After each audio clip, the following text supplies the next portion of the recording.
Welcome to the world of Dreamside Traveler. Here, beneath the soothing sound of gentle rain, we journey through time and space, uncovering the mysteries of the past and diving into the most captivating pages of human history. This place is created for those who love exploring the world in the quiet of evening, for those who value peace while yearning to discover something new before sleep. If you enjoy what you're hearing, please give this video a like. It helps other people find our stories.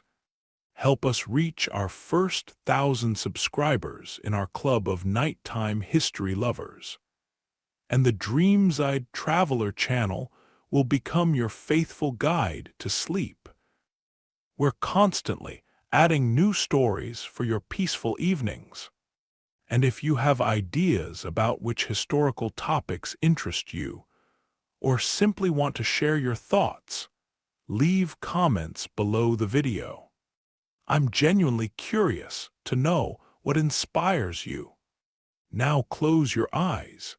Feel this gentle rain outside your window.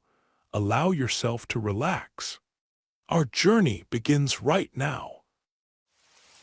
Long before the cold, quiet Atlantic became a grave for the ship called Titanic, before her name was whispered in sorrow by generations, she existed only as an idea.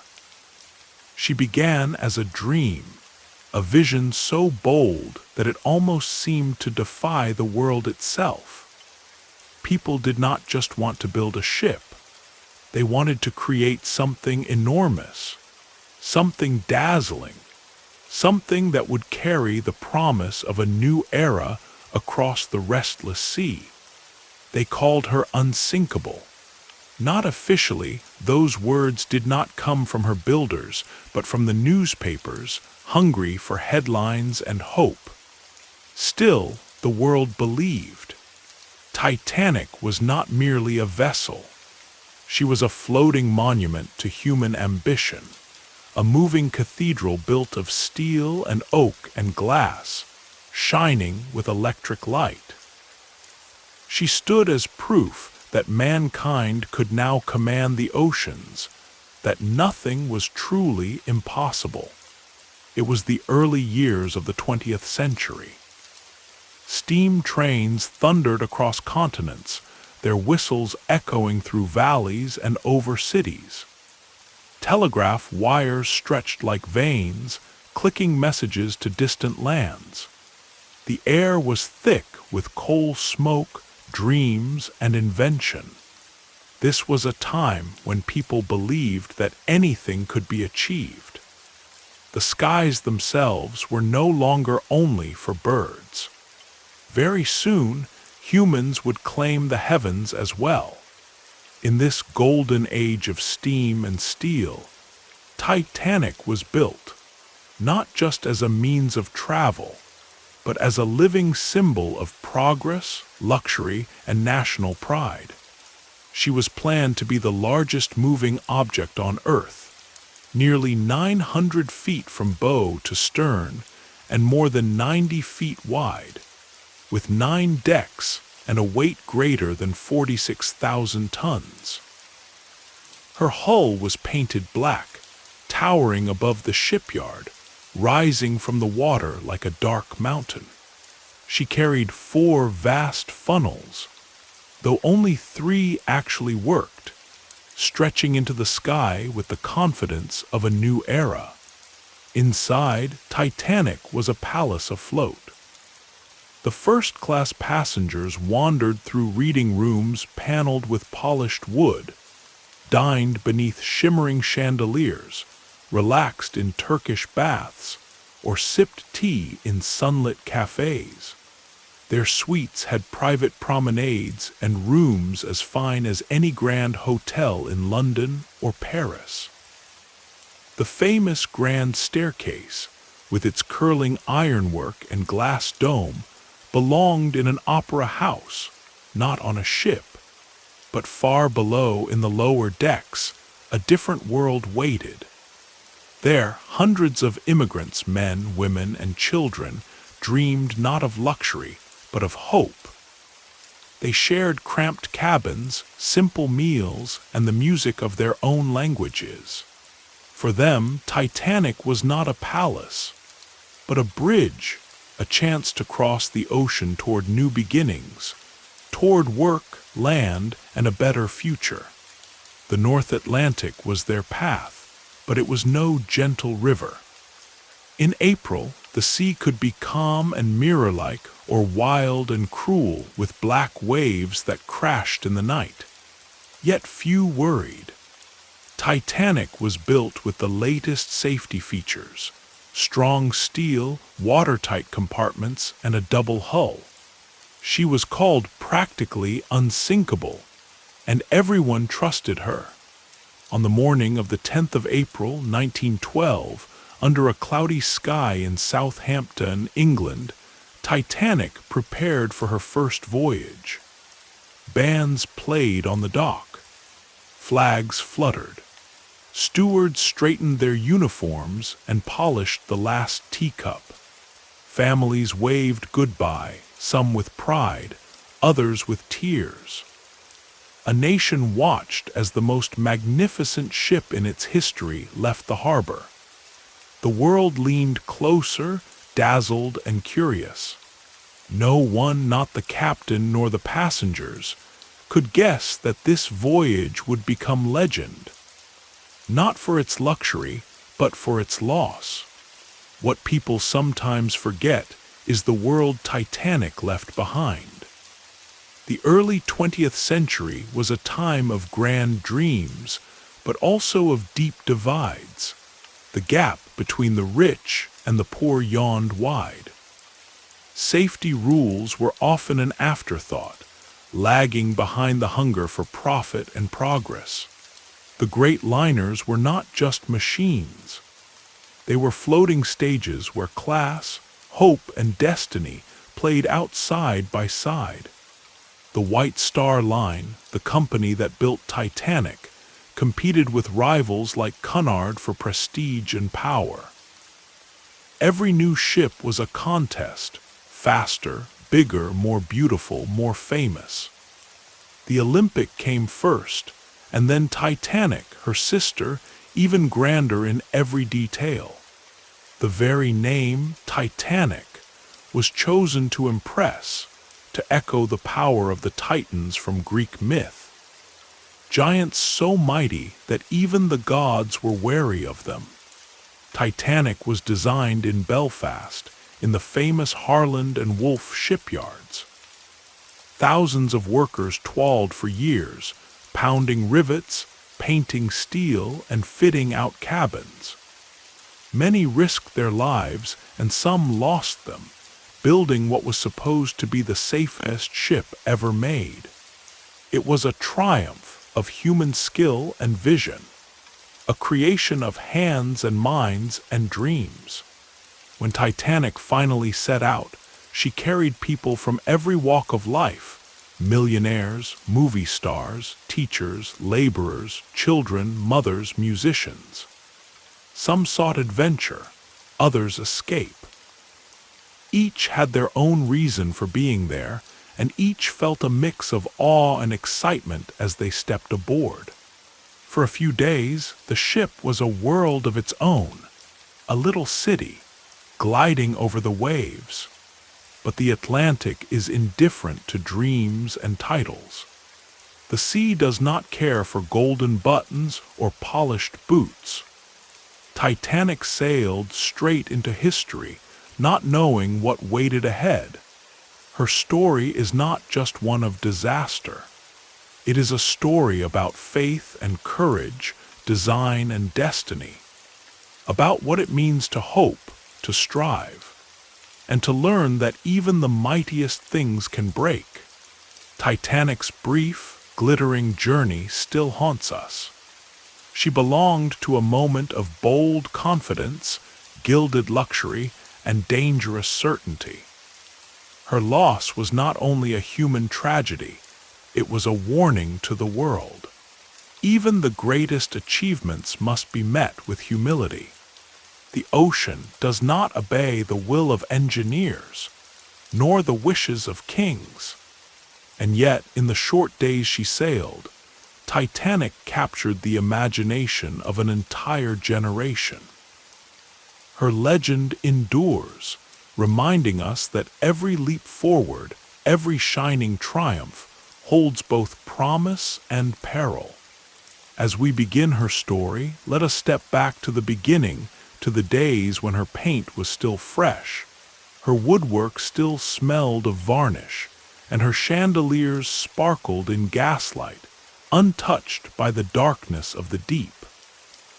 Our ship awaits, and so does her tale.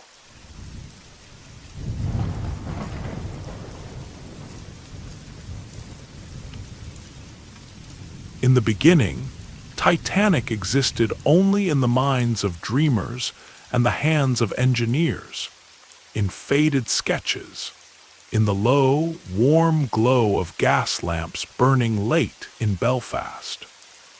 Her story did not begin as poetry. It started as cold business in boardrooms and shipyards, where every bolt and beam was weighed and costed. Yet from the hard spine of commerce rose a ship that would one day stir hearts and become legend. It all started with a fierce rivalry. At the turn of the 20th century, the great race to rule the North Atlantic was like a contest of giants. Britain's Cunard Line had released two magnificent ocean greyhounds, Lusitania and Mauretania. Both ships were fast, long, and beautiful, capturing public imagination with their speed and power.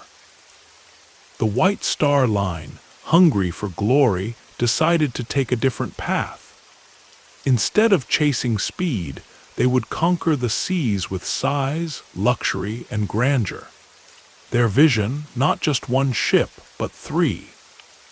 These would be the Olympic class, ships so enormous and majestic, they would dazzle passengers and fill newspapers with praise. At the center of this plan was Joseph Bruce Ismay, chairman of the White Star Line, a man who enjoyed grand gestures and fine living. He imagined ships that would offer more than travel. They would be floating worlds, where lords and tycoons crossed the sea in comfort that rivaled palaces on land. To turn his vision into steel, Ismay partnered with Lord William Purry, head of Harland and Wolff, Belfast's renowned shipbuilding firm. Together, they dreamed up the Olympic, Titanic, and Britannic. By the year 1908, the first lines of Titanic's blueprint took shape, not in wild dreams, but in careful, detailed design. Titanic would be longer than 2 football fields placed end to end. Her strong hull would be divided into 16 watertight compartments, a safety feature so advanced it would inspire headlines around the world. She was built to carry more than 2,400 passengers, along with over 900 crew members.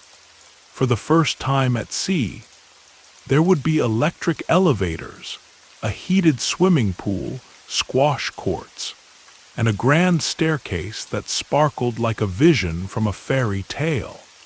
On the 31st of March, 1909, the first keel plate was laid at the Harland and Wolff shipyards in Belfast. The city itself seemed to vibrate with industry.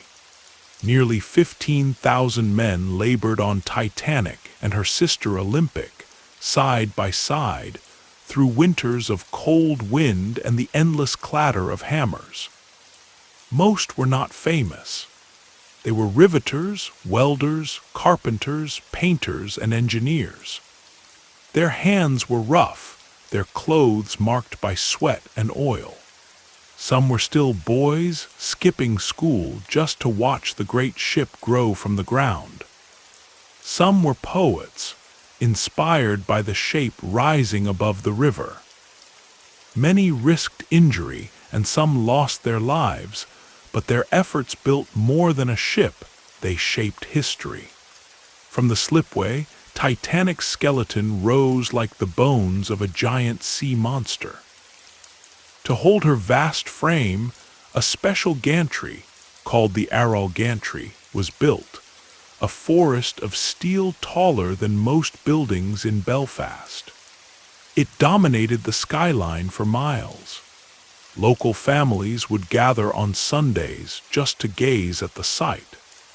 It took over 2 years of pounding, measuring, and welding before Titanic's body was complete.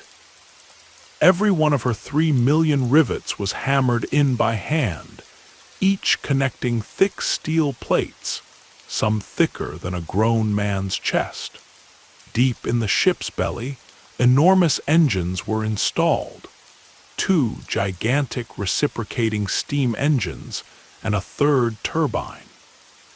Together, these machines would be powered by 29 boilers, fed by 159 coal-burning furnaces. The firemen who would work below decks faced hours of blistering heat, shoveling coal without rest, just to keep Titanic alive on the open sea. Above, meanwhile, luxury began to bloom. Interior designers, artists, and craftsmen from across Britain were hired to create rooms as beautiful as those in palaces. The first-class salons echoed the glory of Versailles. There were reading rooms lined with polished oak, carpets patterned with roses, stained glass windows, velvet chairs, golden lamps. Each suite was carefully tailored to make the rich feel even richer. Even the third class, usually overlooked, was comfortable and clean, with shared spaces for families and children, brighter and more welcoming than almost any ship before. On the 31st of May, 1911, Titanic was ready for her first taste of water. More than 100,000 people crowded the docks of Belfast that morning to watch her slide from the slipway. There was no champagne shattered on her bow. The White Star Line believed in dignity. The ship, still empty inside, moved gracefully into the river in just 62 seconds, guided by gravity and hope. She was a hollow shell, but even then she was already magnificent. Fitting out the ship would take another 10 months. Workers would wire her for electricity, install plumbing, paint, and polish every detail until she gleamed. By now, the newspapers buzzed with stories about her dining rooms and smoking lounges. Society whispered about her wonders. Tickets were already being sold to the wealthiest and most ambitious travelers. Behind the glamour, the workers who built her watched quietly, proud but uncelebrated, not knowing they had just set in motion one of the greatest tales in history. Among the people who made Titanic real, one man stood out, Thomas Andrews, the ship's chief designer. Andrews was admired for his kindness, attention to detail, and deep care for every inch of the ship. He walked her decks day after day, with blueprints in hand, inspecting every corridor and rivet, checking each safety feature. When Titanic sailed, Andrews sailed with her not as a guest, but as her guardian. By the start of 1912, Titanic was complete. Joseph Bruce Ismay, filled with pride, arranged a maiden voyage that would be a spectacle for the world. Titanic would sail from Southampton to New York, stopping in Cherbourg and Queenstown along the way. On board would be a cross-section of humanity: aristocrats, business magnates, artists, families seeking a new life, and many children. It would be a journey of stories, secrets, and dreams. No one imagined it would end in tragedy. In Titanic's very construction, we see a perfect storm of human ambition, pride, hope, and, yes, blindness. She was the greatest ship her builders could imagine, but she carried within her every flaw and every strength of the people who made her. From the decision to have fewer lifeboats, to the faith that nothing so grand could ever fall. For now, Titanic waited at the dock, shining and untouched. Her propellers gleamed. Her carpets were pristine. Her hull had never yet tasted salt water. Her name, Titanic, was whispered with awe like a spell across the city and the world. The dream was nearly ready, and so was the sea.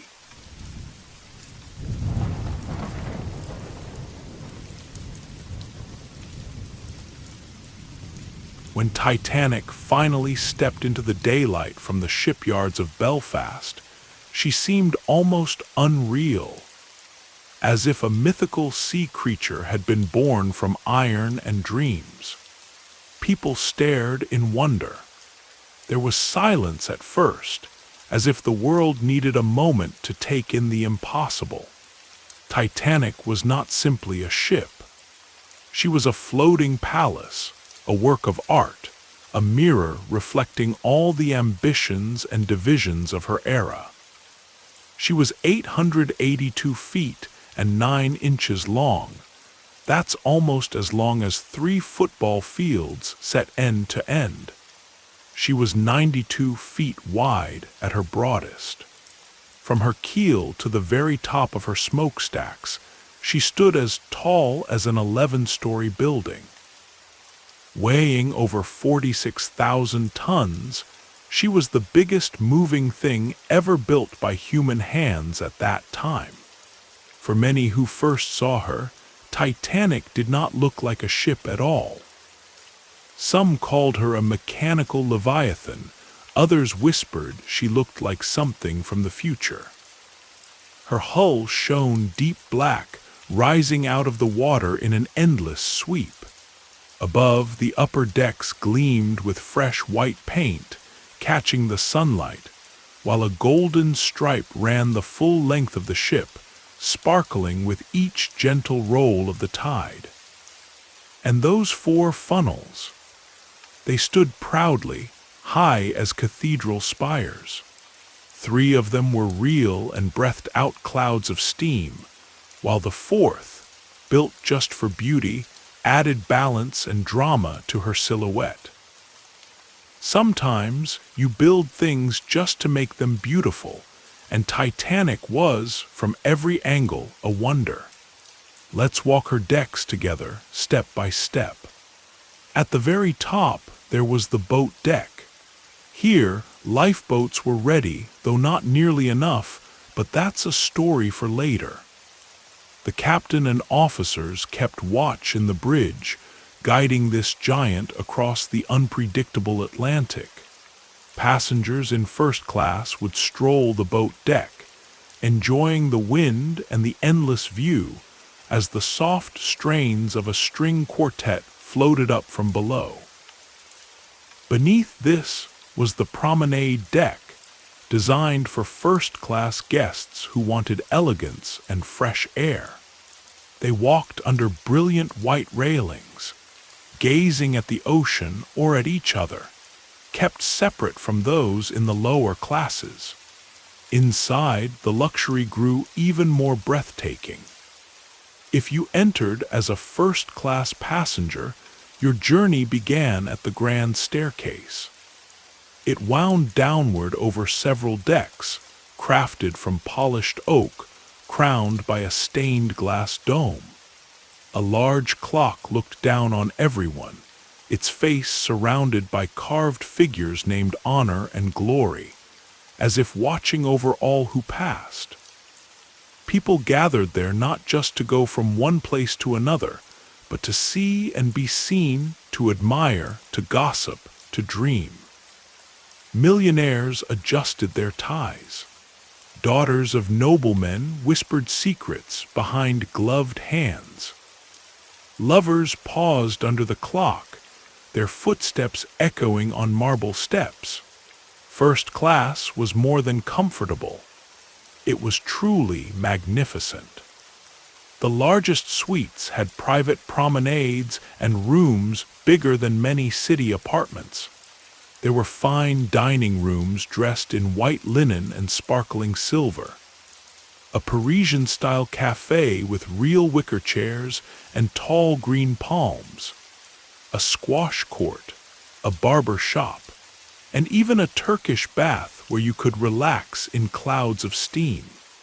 The dining saloon, the heart of first class, stretched almost the entire width of the ship, lined with crystal chandeliers and pillars that seemed to grow out of the polished floor. Over 500 guests could dine there at once, eating 10-course meals with oysters, foie gras, and roast squab, dishes that sounded more like poetry than food. If you wandered down to second class, the luxury faded just a little, but not much. Middle-class travelers enjoyed large cabins, cozy libraries, music rooms, and meals served with grace. Many said that Titanic's second class felt like first class on any other ship. Teachers, clergy, shopkeepers, people who had worked hard to climb in the world, found themselves eating from porcelain plates, surrounded by music and laughter. Then below there was third class, known as steerage. People often remember steerage as bleak, but on Titanic it was better than on almost any ship before. Cabins slept 2 to 6 people, with proper beds, running water, and shared dining halls. The passengers here were mostly immigrants, carrying hopes and worries across the sea. They ate simple, hearty meals like stew and fresh bread, and at night the decks rang with the music of fiddles and the sound of feet dancing. For many, the dream of New York was the brightest star of all. Yet the gap between classes was very real. Locked gates, patrolled by the crew, separated steerage from first class. First-class guests could even bring their pet dogs, which lived in a special kennel, while third-class travelers had to leave their animals behind. Even the deck chairs were divided by social rank. Titanic was not only built from steel, she was shaped by the strict rules of her time. Beneath all the beauty and comfort, Titanic hid a fierce mechanical heart. Her engine rooms and boiler rooms were places of roaring fire, constant motion, and unending heat. 29 boilers and 162 furnaces needed a small army of firemen, working stripped to the waist, shoveling tons of coal every hour. Their world was sweat, smoke, and noise, the hidden power that kept the giant ship moving forward. Still deeper, on orlop deck, lay the world of cargo and mail. Titanic carried everything from crates of champagne to millions of letters, even a Renault automobile, and, it was whispered, an Egyptian mummy wrapped in mystery. A story that grew even stranger after the ship was lost.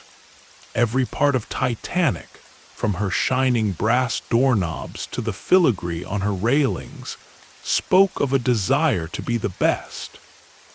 She was meant to be the crown jewel of the White Star Line, the most admired ship in the world. For a few magical days, she succeeded. Before she became a story of sorrow, she was a palace at sea, bringing strangers together for laughter on moonlit promenades, dances in glowing ballrooms, and quiet afternoons in a deck chair with a novel in hand. Now, when we close our eyes and imagine those long, empty corridors and silent staterooms, we can almost hear the echoes, the soft shuffle of polished shoes, the delicate clink of teacups, the lull of a distant piano. Titanic, in all her impossible elegance, is gone. Yet her look, her design, her very spirit floats on in memory, forever beautiful, forever out of reach.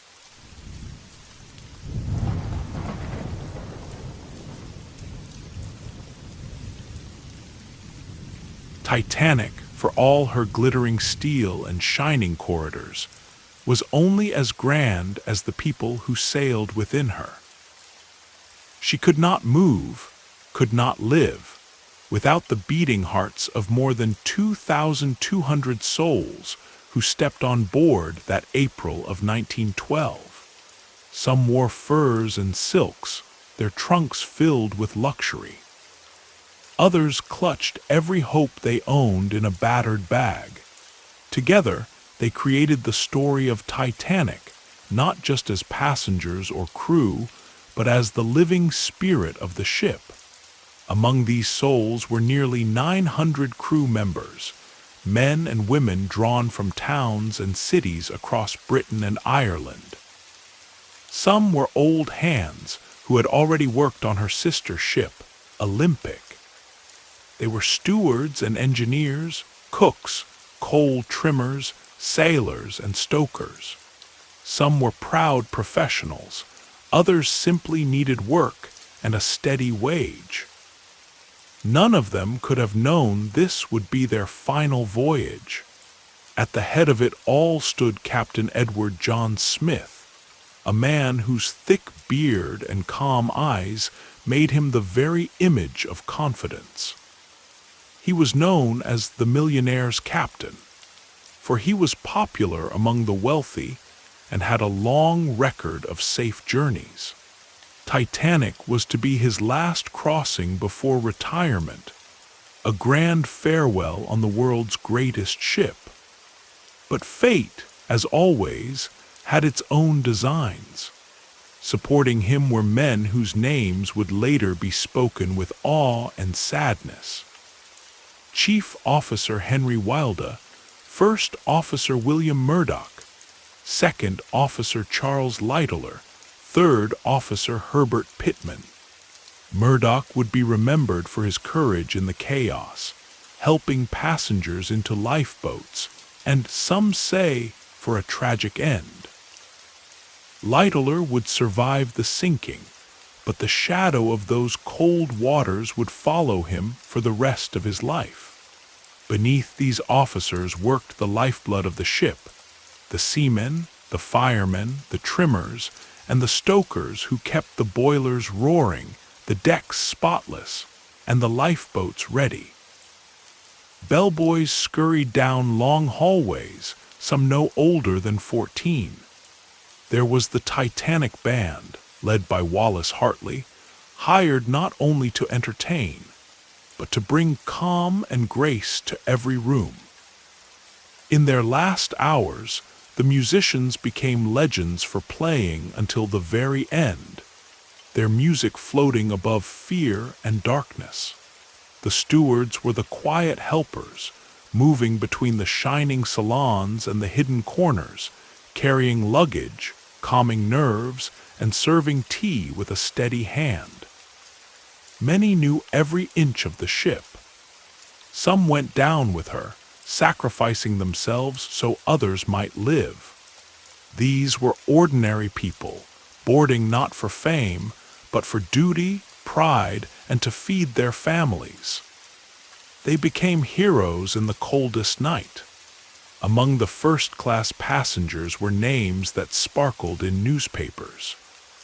There was John Jacob Astor IV, one of the richest men on earth, traveling home from a honeymoon in Egypt with his young, pregnant wife, Madeline.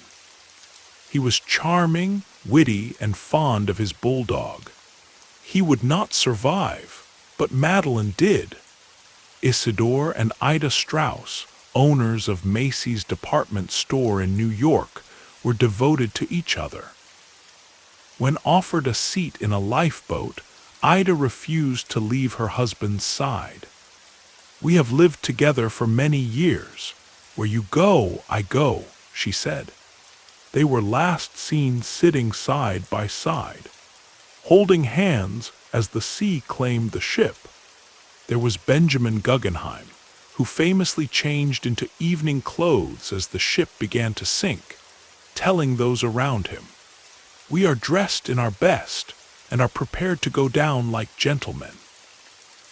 Lady Duff Gordon, the fashion designer, and Margaret Molly Brown, who would later earn the name the unsinkable Molly Brown for her bravery, were also among the famous guests. In lifeboat number 6, Molly would rally others, take an oar herself, and refuse to give in to despair. First-class travelers lived in rooms with marble baths, personal valets, and private promenades. Yet when the disaster struck, wealth lost its meaning. In the dark, courage was all that counted. Second-class passengers were the forgotten middle. They were teachers, clergymen, merchants, and artists. They traveled in style that was better than first class on many ships. One of them, Lawrence Beasley, was a science teacher from London who survived and later wrote an account of the sinking. His words still echo with the shock and sorrow of that night. Edith Russell, a fashion writer, brought a toy musical pig that helped comfort children in a lifeboat. Father Thomas Biles, a Catholic priest, refused a spot in a lifeboat twice, choosing instead to stay behind and offer prayers for those in fear. His voice steady to the very end. The heart of Titanic was found in third class, called steerage. Over 700 men, women, and children from every corner of Europe and beyond set out in search of a better life. There were Irish farm girls with bright eyes, Swedish carpenters, Syrian merchants, and families from Poland, Lebanon, and Italy. Their voices filled the corridors with a chorus of languages, hopes, and lullabies. For some, Titanic was their first time seeing electric lights or sleeping in a real bed. For many, it was their first journey away from home, but their position was also their peril. Steerage passengers were kept on the lowest decks, separated by gates and rules. Many did not know the way to the upper decks. When the alarms sounded, they waited for help that often never came. The survival rate for third class was heartbreakingly low, and yet the spirit of hope did not die. Annie Moore traveled with her brothers, dreaming of America. The Goodwin family, with 6 children, all perished together. Elsie Bowerman, a suffragette, survived and later fought for women's rights in Parliament. Titanic was a floating city, a world divided by class but joined by fate. On her decks, fortunes sparkled and vanished, lives were risked, saved, or lost. From the bridge to the boiler room, from the ballroom to the dark passages of steerage. It was the people, their voices, their choices, their unfinished stories, who gave the ship her soul. We remember Titanic not for her steel, but for those voices still echoing across the years. The laughter in the salons, the shouts in the lifeboats, the lullabies that faded into the sea. They are the reason Titanic's legend never sank.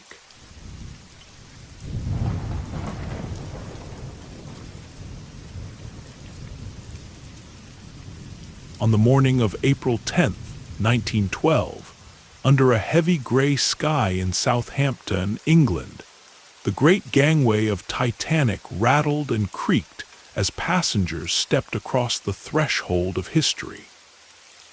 Some arrived in shiny carriages, furs over their arms, laughter and confidence floating behind them.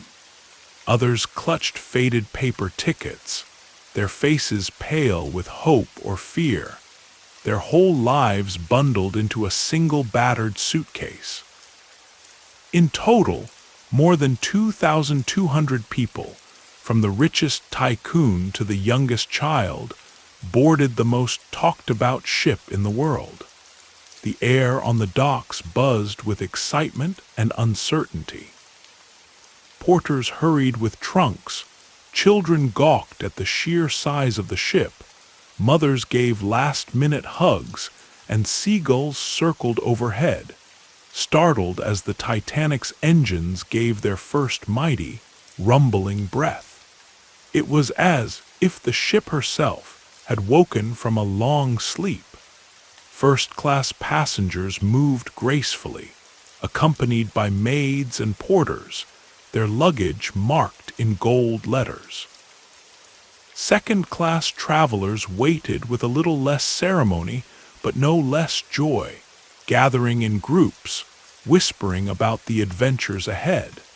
Families in third class clung together, some seeing the ocean for the first time, their hearts pounding with hope, fear, and dreams. There was no band, no grand speeches, just the sharp scent of salt air, and the slow, powerful movement of a ship the world called unsinkable. As the Titanic pulled away from the dock at noon, her huge propellers stirring the waters, something strange happened. The suction of her engines was so strong that it nearly pulled the nearby ship, New York, from its moorings. Ropes snapped, shouts rang out, and tugboats rushed in to prevent a collision. It was a strange omen, but most people only felt wonder at the size and power of their new home. By 6:30 that evening, Titanic reached Cherbourg in France. She was too large to dock, so small tenders called Nomadic and Traffic carried new passengers to her side. Millionaires in feathered hats, artists and writers hoping for inspiration, families bursting with excitement. The next morning, Titanic reached Queenstown, now called Cobb, on the southern coast of Ireland. There, over 100 more passengers boarded, mostly Irish immigrants carrying dreams of a better life. They waved their final goodbyes to the green shores, to families and homes they would never see again. At 1:30 in the afternoon, Titanic turned her bow westward and sailed into the open Atlantic. The voyage had truly begun. For 4 shining days, Titanic was a world in motion. The sea was calm, the sky gentle, and the ship glided forward, proud and smooth, moving at an average speed of 21 knots, about 24 miles an hour.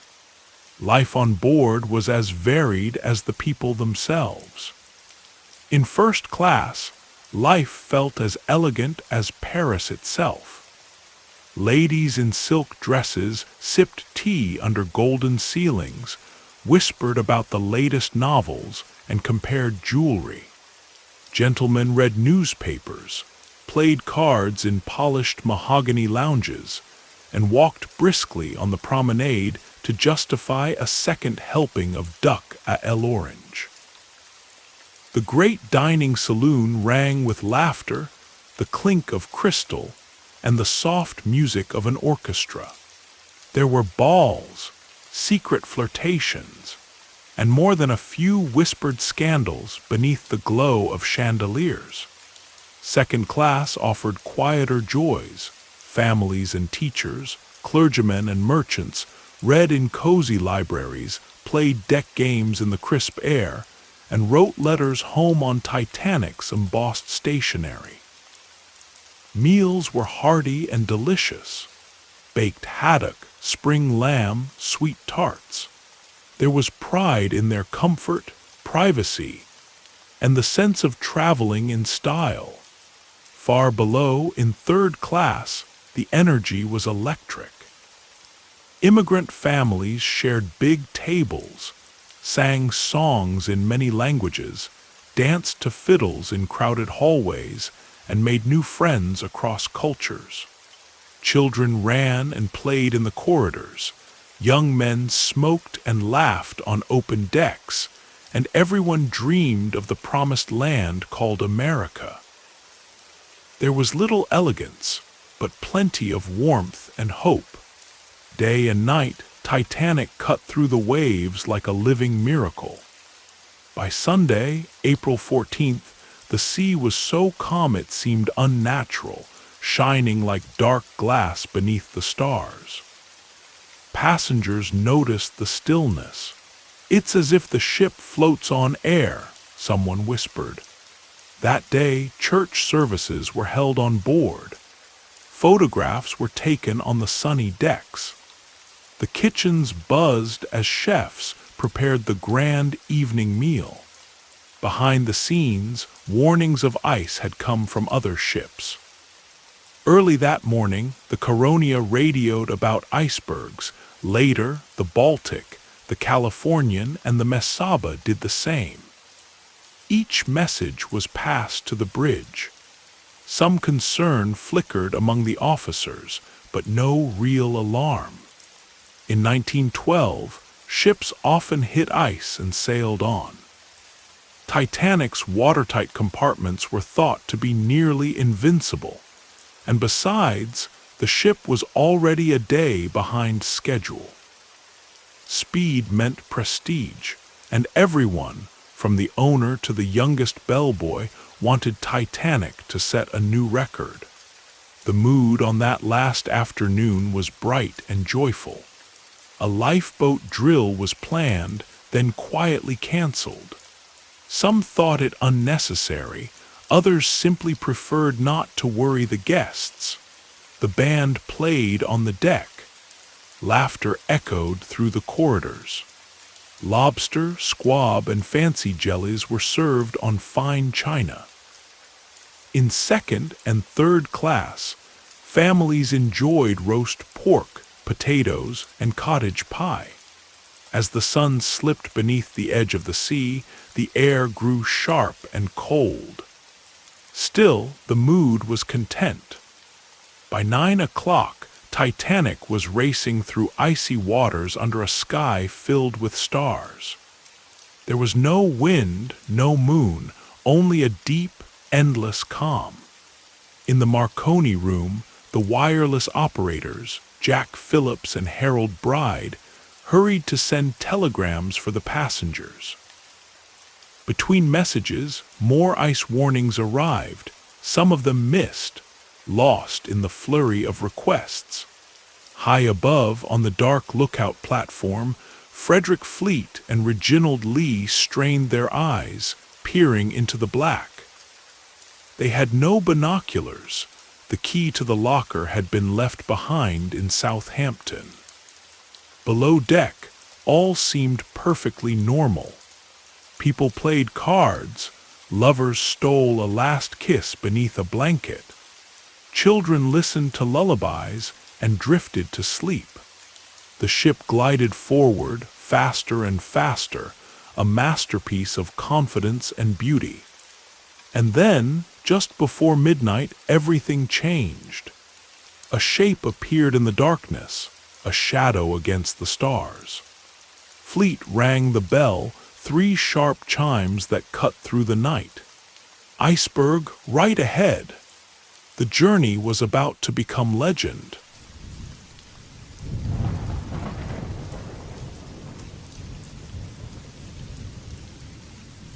It was the night of April 14th, 1912, and the Atlantic Ocean was so still, it seemed almost unnatural. There were no waves, no wind, only a glassy surface reflecting millions of silent stars. Titanic sailed through the darkness, her engines pushing her west at over 22 knots. Up in the crow's nest, Lookout Frederick Fleet strained his eyes. The men had no binoculars forgotten, locked away in Southampton. The night was clear, but before them lay a danger unseen and silent. Suddenly, like a ghost, an enormous iceberg appeared, towering pale and cold against the blackness. Fleet rang the bell 3 sharp clangs. "Iceberg, right ahead!" The warning rushed down to the bridge. First Officer William Murdoch shouted, "Hard a starboard!" Orders flashed to the engine rooms below. Titanic was vast, but the laws of physics are unforgiving. She began to turn, but not fast enough. At 11:40 that night, the iceberg brushed along the starboard side of Titanic, not a dramatic collision, but a deep, deadly scrape below the waterline. 5 compartments were punctured. Titanic was designed to float with 4 flooded, but 5 meant only one thing: she would sink. Yet on deck, calm ruled. The impact was gentle, barely more than a shudder. Some passengers came out to investigate, curious in their nightgowns and coats. Most returned to their cabins. Down in the mail room, sacks of letters began to float in rising water. In the boiler rooms, men worked waist-deep as the Atlantic rushed in. Slowly, almost invisibly, the bow of Titanic began to dip. Thomas Andrews, the ship's designer, walked the corridors. He saw the truth at once: Titanic would not last 2 more hours. He spoke softly, urging people, "You must come now. There is not an hour to lose." Captain Edward Smith, steady but shaken, ordered the lifeboats uncovered. But the crew had never practiced a real evacuation. Most did not know how many people each boat could hold.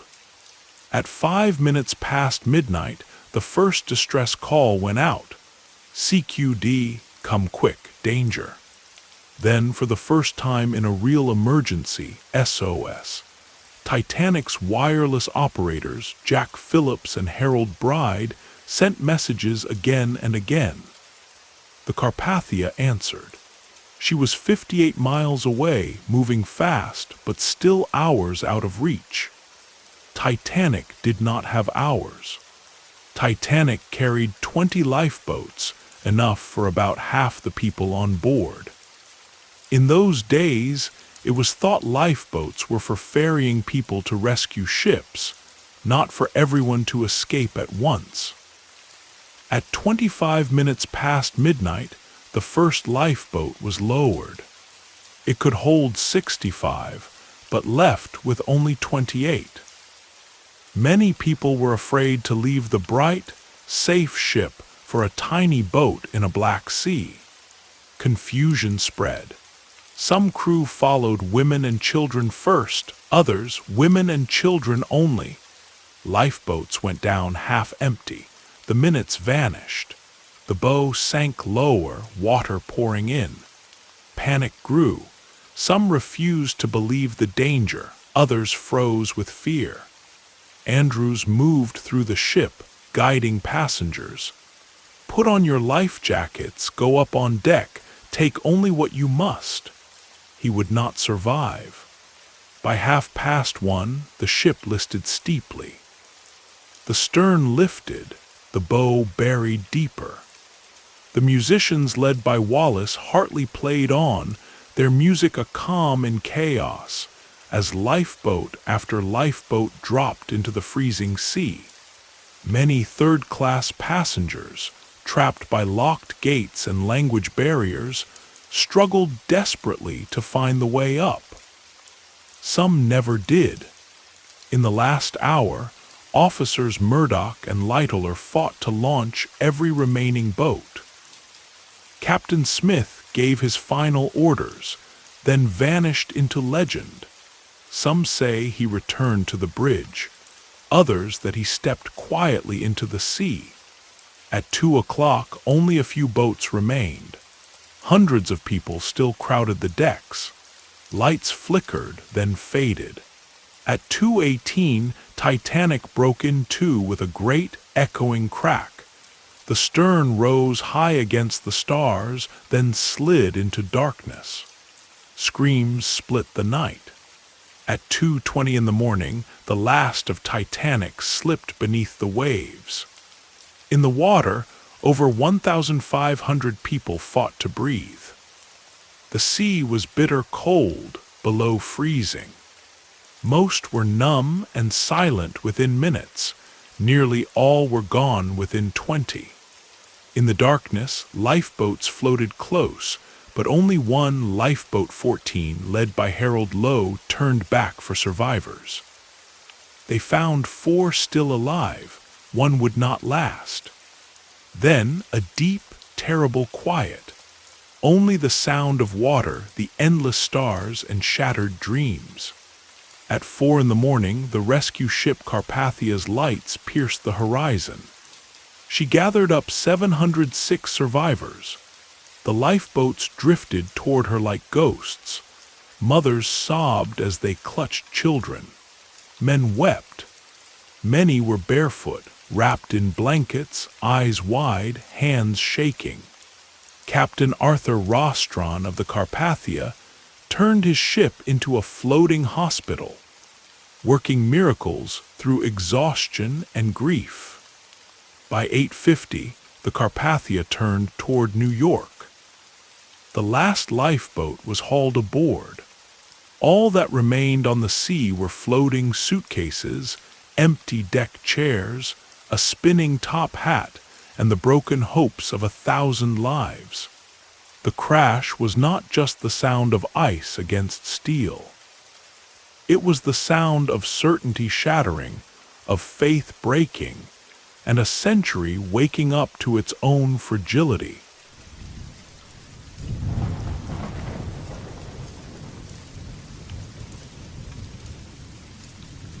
Beneath the cold Atlantic, Titanic rested. But above the sea, on the morning of April 15, 1912, the world woke up in disbelief. How could this great ship have sunk? Where were the lifeboats? Who was responsible? There was no time for poetry now. People wanted answers. Within days, the world's grandest ship had become the world's greatest courtroom mystery. Even before the Carpathia reached New York, the United States began its own inquiry. At the center of it all was Senator William Alden Smith, a man from Michigan with a round bowler hat, a sharp tongue, and no background in maritime law. Still, he was determined to find out what had really happened. The American Senate inquiry started on April 19th, just 4 days after the disaster. In the elegant rooms of the Waldorf Astoria Hotel and later in Washington, D.C., the hearings lasted 18 days. 82 witnesses were called: survivors, officers, crew, and even Bruce Ismay, the director of the White Star Line. Mr. Ismay, once called Mr. Unsinkable, was now the focus of the world's anger and sorrow. He had survived the sinking by boarding one of the last lifeboats. The newspapers were merciless. Why didn't the man who built the ship go down with it? On the stand, under bright lights and harsh questions, Ismay seemed lost, searching for explanations where there were none. The inquiry revealed several shocking truths. Titanic had room in her lifeboats for just over 1,100 people, but she had carried more than 2,200. This was not against the law. The safety regulations were old and out of date. But to the world, it felt unforgivable. The the ship had sailed almost at full speed through dangerous, ice-filled waters, despite receiving multiple warnings about icebergs. The lookouts had no binoculars. The key to the cabinet had been left behind in Southampton. There had been no lifeboat drill. Most of the crew did not know how to properly launch a lifeboat. The result was confusion, wasted seats, and many deaths that could have been prevented. Third-class passengers had the odds stacked against them from the start. Locked gates, poor access to lifeboats, warnings delayed or never given. Still, for all its harsh words, the Senate inquiry punished no one. No one went to jail, no one lost their job. In the end, it felt more like a stern lecture than true justice. The final report, issued on May 28th, said the main causes were excessive speed and ignoring ice warnings. The hearings, though, did give something important to the world. A face to the tragedy, a voice to the mistakes, and a lesson in the cost of pride. Not to be outdone, Britain soon held its own inquiry. It began on May 2nd in the London Scottish Drill Hall, led by Lord Mersey, a judge with a powerful mustache and little patience for nonsense. This hearing lasted 36 days and called more than 100 witnesses. Shipbuilders, survivors, crew, and government officials. The British inquiry was more technical, examining every detail of Titanic's design and the laws of the sea. Yet the same grim facts emerged. Too few lifeboats, ignored warnings, old rules, too much speed. Still, the British court leaned toward defending its own. The White Star Line was not found at fault. The crew was called brave. Captain Smith was honored, even as some questioned his decisions. Bruce Ismay, though deeply criticized, was found not guilty, just unlucky to survive. The final verdict called the sinking an act of God, a tragic accident, nothing criminal. Many in the public side rolled their eyes and poured more tea. But despite the soft tone of the verdicts, both inquiries set real change in motion. Soon after, international ice patrol ships began to track and warn of icebergs in the North Atlantic. New laws required lifeboats for every soul on board, not just a select few. Every ship had to keep radio operators working around the clock, and lifeboat drills became mandatory for all crews. Titanic had gone to the bottom, but her loss would forever reshape the safety of the sea. For the survivors, the hearings were a strange mix of pain and relief. To sit in those rooms, to remember the screams, the cold, the darkness, to listen as strangers debated numbers, tonnage, and blame, while you saw the faces of loved ones lost, was almost unbearable. Some survivors never spoke publicly again. Others, like Charles Littler, defended the crew and captain for the rest of their lives. Bruce Ismay faded away, haunted and disgraced. And the rest of the world, we listened. We judged. We promised to remember. Titanic's legacy was not just written in steel, but in the testimony, the trembling voices, and the lessons that echoed in every lifeboat, every courtroom, and every heart that swore, this must never happen again. The ship had vanished beneath the waves, but her story had only just begun to rise.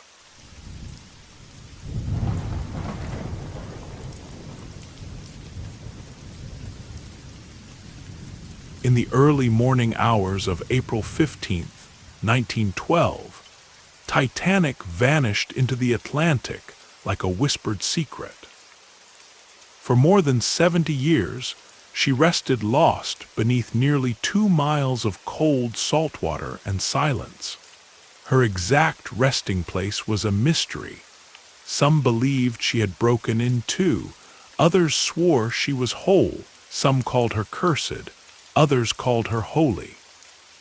But all agreed on one thing: Titanic was gone. Yet, from the very moment she disappeared, obsession began. Almost at once, there were wild ideas for how to find or even raise her. Some suggested powerful magnets, others thought of filling her with millions of ping-pong balls or even Vaseline, hoping she might float to the surface. But technology was far behind imagination, and for decades, Titanic remained out of reach. A legend asleep beneath over 12,000 feet of ocean. The only connection the world had were the stories of survivors and a handful of artifacts. Life jackets, menus, teacups, a pocket watch frozen at 20 minutes past 2. People longed for more. They wanted to see her, to know her secrets. In the 1970s, the search became serious. Scientists, explorers, oceanographers, and dreamers from around the world began the hunt. Among them was a quiet, determined American named Robert Ballard. Ballard was convinced Titanic could be found. With enough patience, new technology, and a little obsession, in 1985, Ballard got his chance. He joined forces with a French team led by Jean-Louis Mitchell. Together, they used a new unmanned submersible called Argo, a robot equipped with cameras to scan the endless ocean floor. Ballard's real mission was top secret. He was under contract with the United States Navy to locate 2 lost nuclear submarines. In exchange for success, the Navy agreed to fund his search for Titanic. They started their search near the last known distress coordinates, adjusting for ocean currents and drift. It was slow, painstaking work. For days, the monitors showed only flat, empty seabed. Then, on September 1st, 1985, a shape appeared, first a boiler, then a hull, then the unmistakable bow. Titanic was there. She lay broken in two, her bow and stern nearly 2,000 feet apart, debris scattered like breadcrumbs across the seabed. There were dishes, bottles, shoes, beds, dolls, door handles, frozen in time, covered in a thin veil of rust and silt. Ballard and his team kept the discovery secret for several days, needing to confirm what they had found. When the news broke, the world was stunned. Photos were released: the haunting curve of the bow, the railings, the anchor chain, the empty davits where lifeboats once hung. It was not just a shipwreck, it was a time capsule. Ballard described feeling overwhelmed with sadness. He did not want to exploit the wreck. To him, Titanic was sacred, a maritime graveyard. "We came to mourn, not to disturb," he said, but not everyone agreed. In the years that followed, Titanic became a battleground between those who wished to protect her and those who wanted to recover artifacts. In 1987, the company RMS Titanic Inc. was granted the legal right to salvage objects from the site. Using submersibles, they brought up over 1,800 items on the first dive, fine china, a pair of spectacles, even shoes and suitcases. Since then, more than 5,000 artifacts have been recovered. perfume bottles still holding their scent, a violin case warped by water but elegant, a jagged piece of the hull, personal letters with faded ink, shoes resting where they fell, the leather preserved by icy silt, even bathtubs and cabin signs. Every item told a story. Every story reminded the world that this was more than a ship. It was memory, frozen in the deep. But Titanic is not safe from time. Slowly, the wreck is dissolving, eaten by iron-eating bacteria called Halomonas titanici, which form strange, rust-colored icicles called rusticles. These beautiful, eerie shapes drip from the railings, coat the decks, and cling to beams, but they are also a sign of decay. Experts believe the ship will fully collapse within a few decades. Already the crow's nest is gone, cabin walls have fallen, and even the captain's bathtub, once visible in photographs, has crumbled into dust. Debate rages about how Titanic should be treated. Some see her as a museum, a place for learning and connection. Others argue she is a grave and should be left untouched. Families of the lost have begged that no more objects be raised, believing the wreck should sleep in peace. Others say that each recovered item, a fork, a letter, a shoe, helps keep memory alive, speaks louder than words. In 2012, the wreck site was given UNESCO protection as a cultural heritage site. Now, any new expedition must follow strict rules. Still, the argument continues. Artifacts from Titanic are displayed in museums all over the world, from Las Vegas to Belfast, Paris to Nova Scotia. Visitors walk past dishes, deck chairs, clothing letters. Some museums recreate the ship's corridors, chill the air to match the night she sank, or let visitors touch a replica iceberg. Many people, standing before these relics, weep, feeling as if they are reaching through time. Titanic now rests quietly, 2.5 miles beneath the ocean's surface. She is crumbling and fading, yet also still there. Recent sonar scans reveal chandeliers lying in place, collapsed engine rooms, a stern that is a wild maze of twisted metal. Remote-operated vehicles glide through her dark, silent halls, sending back images that look like dreams. No sunlight reaches her. Only the slow currents, the whisper of rust, and the memory of all that was lost. Titanic is one of the most visited places on Earth that no person has walked through since 1912. She was lost for 73 years, found for nearly 40, and yet her hold on us remains as strong as ever. Every artifact is a letter from the past. Every expedition feels both like a funeral and a miracle. Each glimpse beneath the waves reminds us of ambition, of human fragility, of how quickly glory can become ghost. Titanic is not just a shipwreck. She is a museum, a monument, a myth, sleeping in the deep. And we, above the waves, are still listening.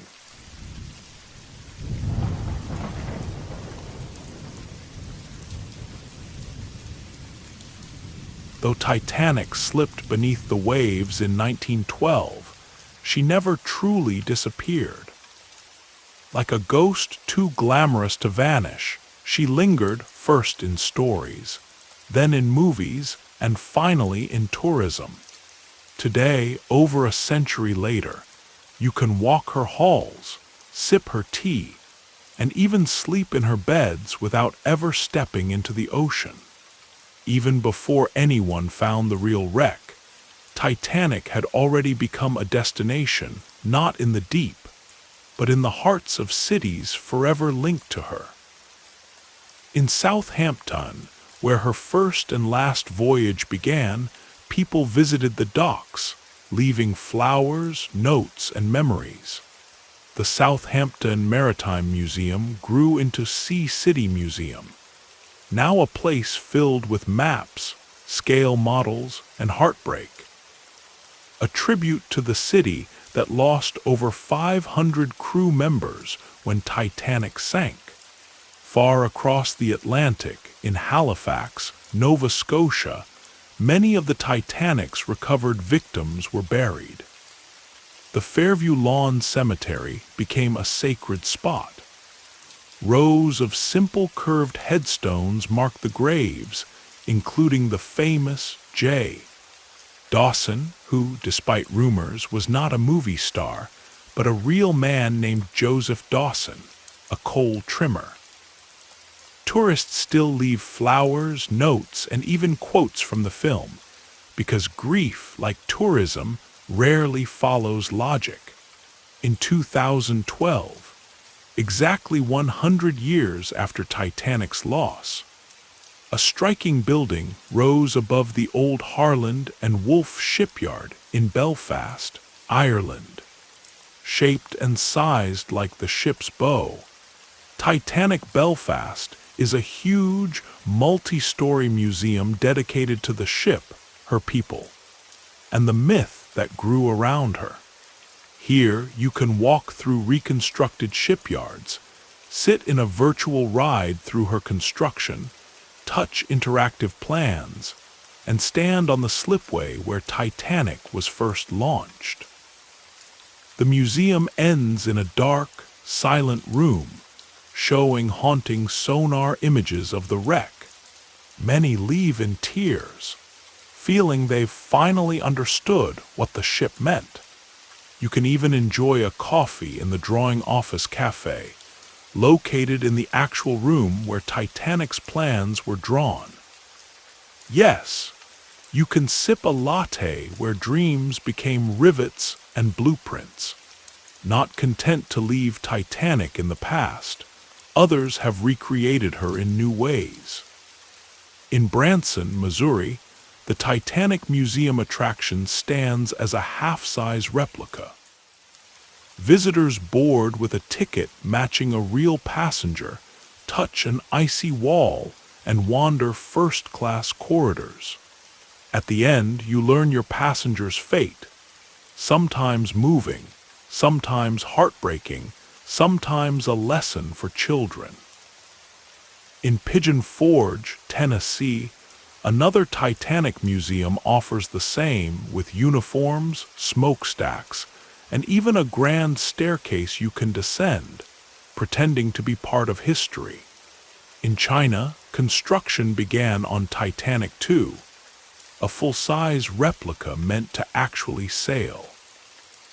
Though the project stalled, the idea was real for a time, proof that some dreams never die, even when they're as doomed as the ship itself. And if you want to sleep like a passenger, the Titanic Hotel Belfast is set in the former Harland and Wolff headquarters, blending Edwardian style with modern luxury. You can dine in Titanic-themed restaurants in Liverpool. In Las Vegas, you can even get married on a faux deck, with My Heart Will Go On playing softly as you say your vows. Here, tragedy mixes with champagne, and the past is served with gift bags. For the truly adventurous, a few deep-sea tourism companies have even offered trips down to the real Titanic. In tiny metal submersibles, you can descend over 12,000 feet to the wreck. The price? Between $100,000 and $250,000 per person, and days of preparation. You sit with scientists, a pilot, and a window onto history, seeing Titanic's bow, her railings, the emptiness where the grand staircase once stood. Some cry. Others are speechless. But these dives have also sparked fierce debate. Should the wreck be disturbed?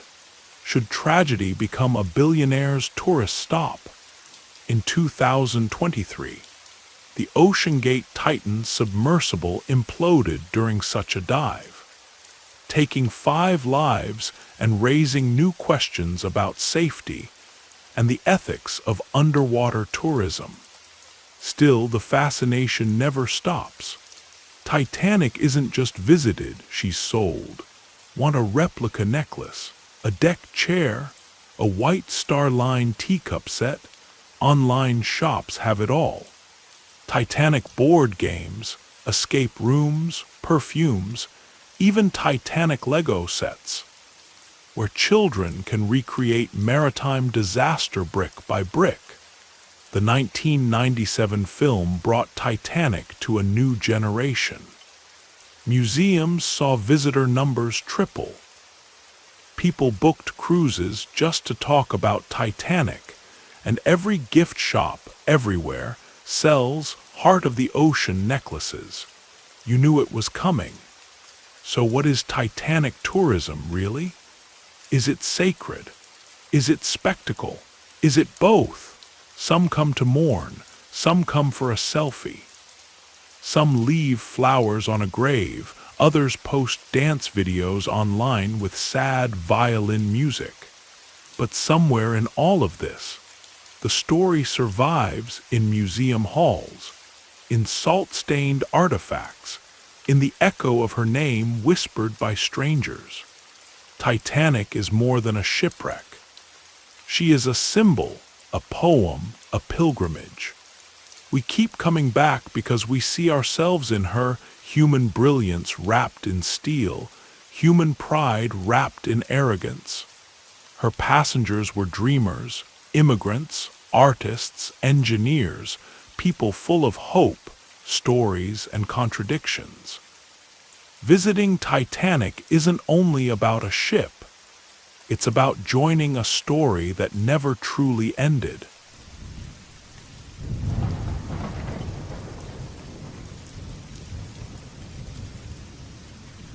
Though Titanic sank once, she has been reborn in stories 1,000 times. Her steel disappeared into the dark sea, but her legend rose like a ghost, haunting, dazzling, unforgettable. Titanic is no longer just a ship or a tragedy. She is a symbol, a myth, a never-ending canvas where every new generation paints their own dreams, fears, and hopes. From the very beginning, Titanic's story captured the world's imagination. Just 29 days after the sinking, the very first film was released, Saved from the Titanic. It starred Dorothy Gibson, a real survivor who wore the same dress she had escaped in. The film was silent, emotional, and raw, part therapy, part spectacle. Though no copies survive today, its existence proved how deeply Titanic struck the public heart. Over the decades, her tale has been told again and again. In 1915, a German silent film dramatized the disaster. Some later movies romanticized it. Others used the sinking as a lesson about pride or fate. But in 1958, one adaptation stood out, A Night to Remember. Based on Walter Lord's book, this black-and-white film focused on the real crew and passengers, avoiding melodrama for honest, quiet tragedy. It showed the sinking as a slow unraveling, not just of a ship, but of order, hope, and certainty. This film became a touchstone for historians and viewers alike. It even inspired a young filmmaker named James Cameron. In 1997, James Cameron gave the world his Titanic. More than just a movie, it became a global event. Cameron dived to the real wreck, researched every detail, and recreated the ship's grandeur down to the pattern of the carpet and the sound of creaking lifeboats. But he didn't stop at history. He wrapped it in a love story. Jack Dawson, the poor artist, and Rose DeWitt Bukater, the reluctant aristocrat. Through their eyes, we felt the divide between rich and poor, the beauty and terror of the ship, and the heartbreak of loss.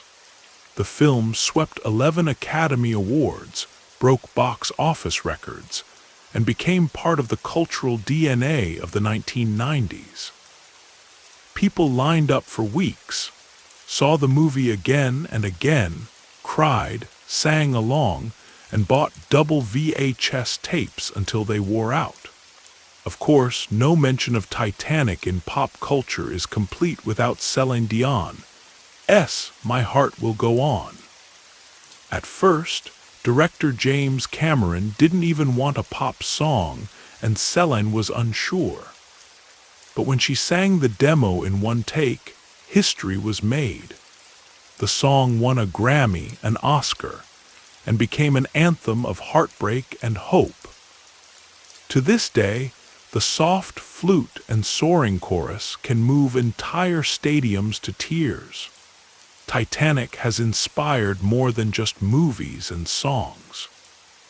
In 1997, Titanic, the musical, opened on Broadway and won 5 Tony Awards, telling the story of the real passengers and crew. The ship has sailed through every corner of comedy, parodied in The Simpsons, Family Guy, and in countless internet memes. The king of the world pose, the steamy car, the famous floating door, all have become part of our shared language. Even the iceberg has become a meme. James Cameron returned to Titanic with documentaries. Ghosts of the Abyss, Titanic, 20 years later, and others brought us new images of the wreck, blending science and emotion. Video games and virtual reality let people walk her decks, explore her cabins, and even relive the night of the sinking.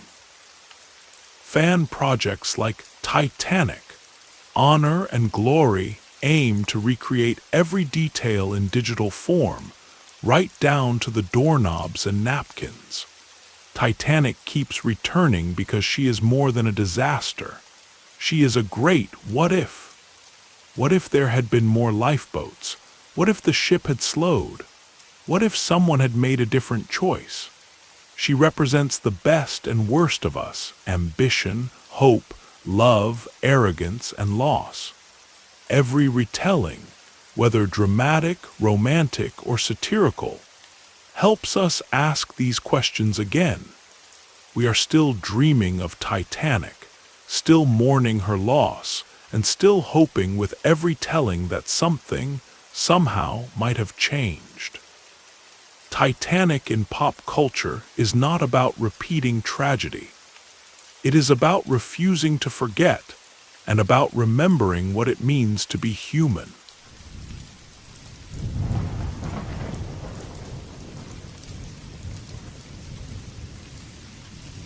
When Titanic slipped beneath the cold Atlantic on April 15, 1912, the world changed, not with a crash or an alarm, but with a deep and haunting silence. A ship that had stood for the very peak of human achievement turned, in just a few hours, into a reminder of how fragile we truly are. She was built to outshine, to endure, to conquer the sea. But the ocean cares nothing for grand staircases or shining chandeliers. Nature cannot be impressed. More than 1,500 lives were lost that night. But Titanic left behind more than a broken hull. She became the shipwreck, the cautionary tale, the ghost story, the Greek tragedy of the modern age. Unlike other disasters that fade with time, Titanic became part of our collective memory.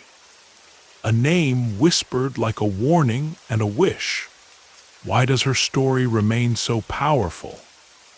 Maybe it's the contrast, the beauty and the arrogance, the hope and the heartbreak, the rich and the poor, the lifeboat and the locked gate.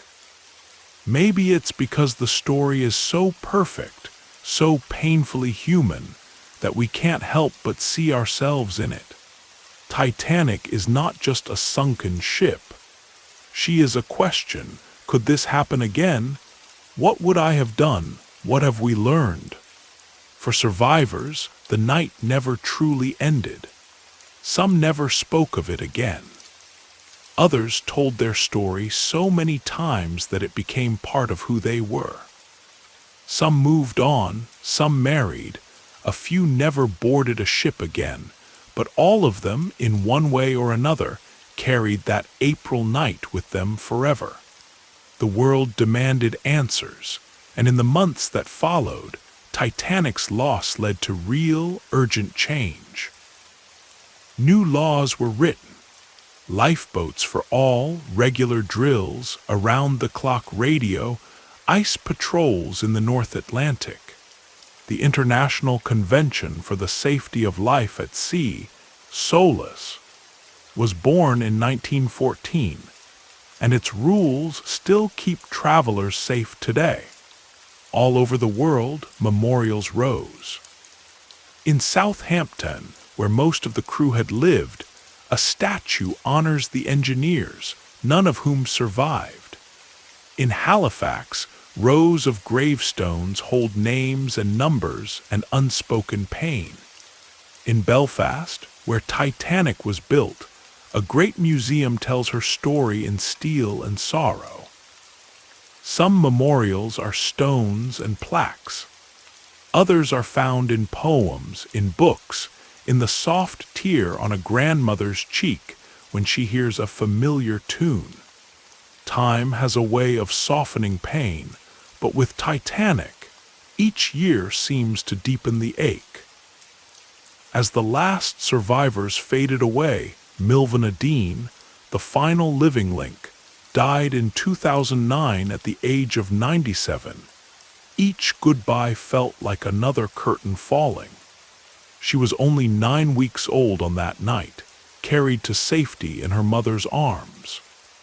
She spent her last years defending Titanic's memory, and when her ashes were scattered at sea, it felt as if the last breath of first-hand memory went with her. Yet, Titanic's legacy only grew louder. Ask anyone about the Lusitania or the Andrea Doria or even the Empress of Ireland, and many will not know them. But say Titanic, and eyes widen, breath stops, everyone feels something. Maybe it's because it was her very first voyage, or because the rich and powerful were aboard, or because the story is so full of drama. The unsinkable ship, the iceberg, the music playing, the couples torn apart by fate. Maybe it's because class divides are still so real, or because deep down, Titanic is a mirror. She shows us who we were at the start of the 20th century, bold, brilliant, full of promise, and so certain we could master everything. She shows us where our confidence cracks, where carelessness costs lives, where sacrifice and kindness shine in crisis. Titanic's legacy is everywhere in books, in plays, in documentaries, and of course in that legendary film. Every generation finds something different on her decks: romance, injustice, courage, failure. All of it is true. Titanic holds many meanings, not just one emotion, but a whole symphony. She is the sound of a string quartet playing until the end. A clock frozen at 20 minutes past 2. A violin found in an attic, shoes resting on the seabed, memories carved into wood and steel. As we finish this journey, this long, starlit, salt-streaked voyage, we return not to the tragedy, but to the dream. Because before she fell, Titanic soared. She glittered. She carried hope across the sea. She was more than a sum of lifeboats and rivets. She was the heartbeat of an age that believed anything was possible. Her story ends beneath 12,500 feet of water. But her spirit floats far above us, in museums, in stories, in every whispered word, in every pair of eyes that remember. Titanic's legacy is not found in her sinking. It is found in her echo,